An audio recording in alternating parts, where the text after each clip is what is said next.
Kuala Lumpur merupakan pusat bandaraya yang mempunyai pelbagai tempat-tempat tarikan menarik yang boleh dikunjungi oleh para pelancong. Antara tempat menarik yang boleh dikunjungi oleh para pelancong ialah Muzium Tekstil Negara. Muzium Tekstil Negara terletak di Jalan Sultan Hishamuddin, Kuala Lumpur. Muzium ini dibina berdekatan dengan Dataran Merdeka dan bangunan Sultan Abdul Samad. Muzium ini pada mulanya diduduki oleh beberapa pejabat, antaranya Pejabat Pusat Keretapi Lama.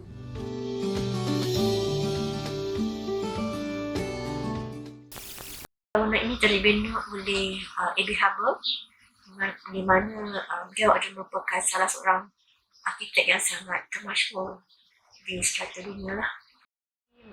A.B. Habib telah membentuk bangunan ini seperti mana contoh terdapat di negara Monggol, dan bangunan ini terbagi pada 2 tingkat.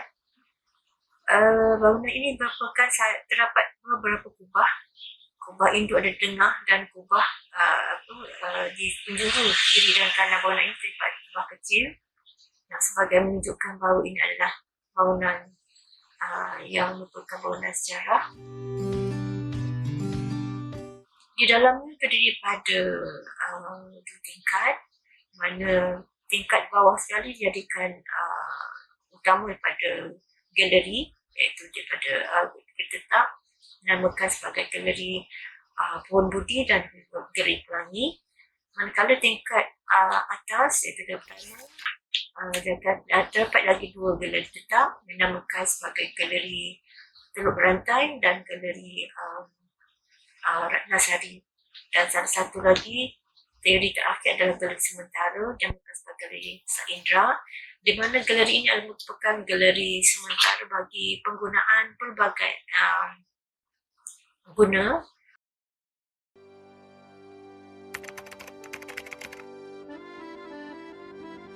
Galeri Pohon Budi ini mempamerkan sejarah tekstil yang bermula sejak zaman prasejarah melalui perkembangan tekstil melalui perdagangan.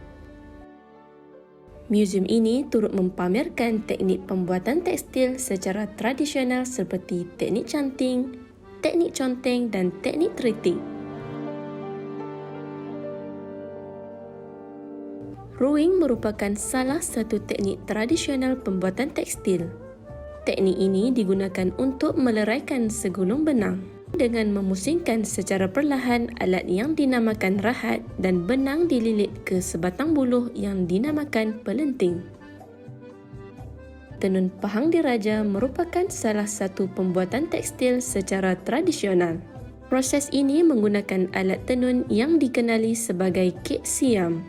Proses dimulakan dengan benang sutera mentah direndam sehingga proses menenun diteruskan menggunakan kek siam. Motif utama yang digunakan ialah petak-petak dan jalur tegak atau melintang.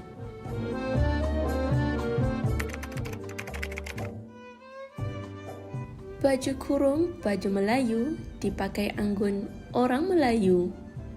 Galeri Pelangi mempamerkan koleksi warisan terpilih seperti kepelbagaian dan perkembangan batik. Perkembangan batik di Malaysia bermula sejak zaman Sriwijaya. Penciptaan batik asas ialah kain pelangi yang lebih dikenali sejak zaman pemerintahan Sultan Zainal Abidin II, iaitu Sultan Terengganu yang ketiga. Terdapat wujudnya tekstil bercorak seperti kain batik Kedah dan kain batik kotak yang dibawa oleh pedagang Cina dan India. Galeri Pelangi juga mempamerkan koleksi tekstil peranakan baba dan nyonya seperti tekstil yang dipakai sewaktu perkahwinan dan perayaan. Sulaman dan tekatan nyonya mewarisi keanggunan seni menyulam yang sangat terkenal dengan kehalusan tekstil yang dihasilkan. Sulaman dibuat di atas kain baldu atau satin sutera Cina dan benang sulam sutera bagi menyulam pada pakaian pengantin. Motif yang digunakan pada tekstil peranakan baba dan nyonya seperti cheongsam menggunakan motif haiwan dan bunga-bungaan.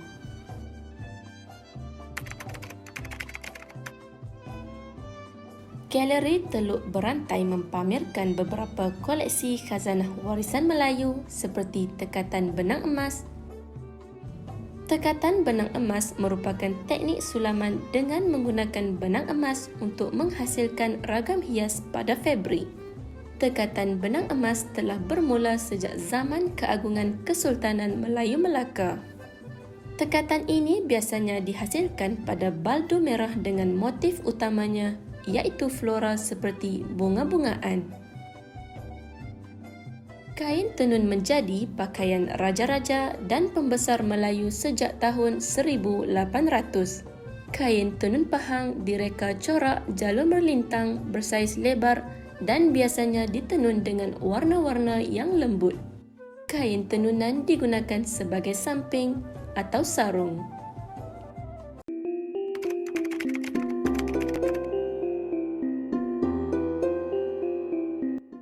Galeri Ratnasari bermaksud bercahaya dan berkilauan.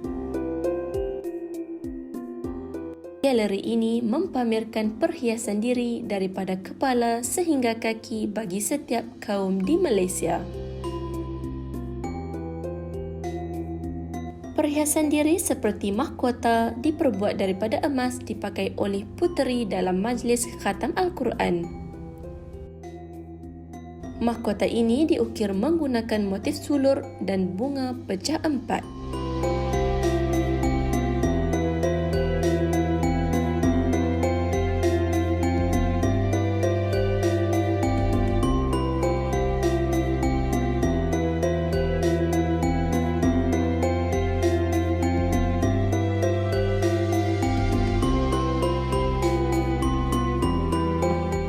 Pending merupakan alat kebesaran diraja Kelantan yang diperbuat daripada emas padu. Di mana terdapat dua jenis perhiasan diri yang telah diangkat sebagai koleksi Akta Warisan Negara, iaitu koleksi celepa dan juga pending.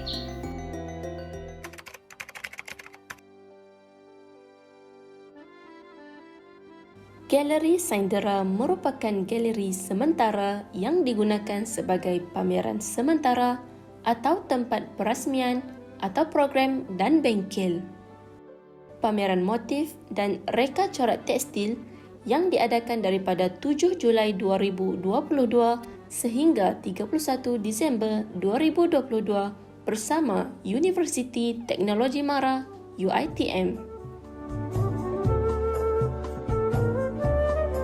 Pameran ini diadakan untuk mempamerkan motif-motif seperti flora, fauna semula jadi yang menjadi bahan kajian dan corak pada tekstil.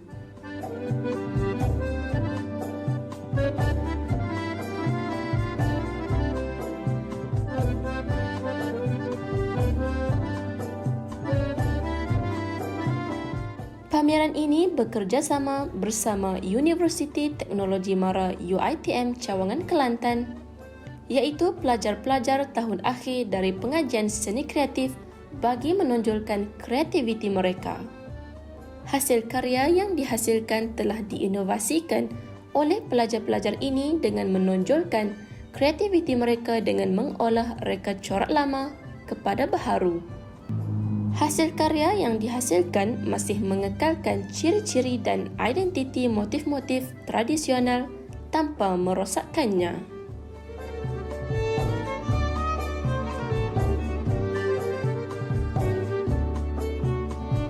Pelbagai aktiviti yang bakal diadakan oleh Museum Tekstil Negara dalam memperkasakan tekstil negara ini.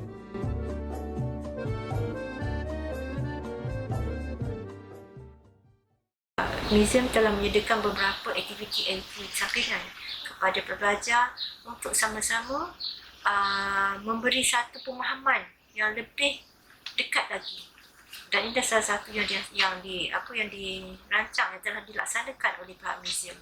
Dan selain daripada itu, pihak kami juga setiap museum telah mengadakan beberapa program lain seperti program bermalam di museum, nostalgia anak kampung, dan kita ada beberapa program lain, night trail, dan juga pihak museum telah mengadakan beberapa demonstrasi dan juga aktiviti sampingan bagi menggalakkan pelawat datang ke museum. Dan dari situ kita mengharapkan pemahaman yang ada pada pelawat tersebut dapat disebarluaskan kepada rakan-rakan, keluarga dan juga sahabat andai, baik dalam negeri maupun di luar negara. Harapkan dokumentari ini dapat menarik minat masyarakat untuk mengunjungi Muzium Tekstil Negara dan menerokai khazanah dan warisan yang terdapat dalam Muzium Tekstil Negara ini.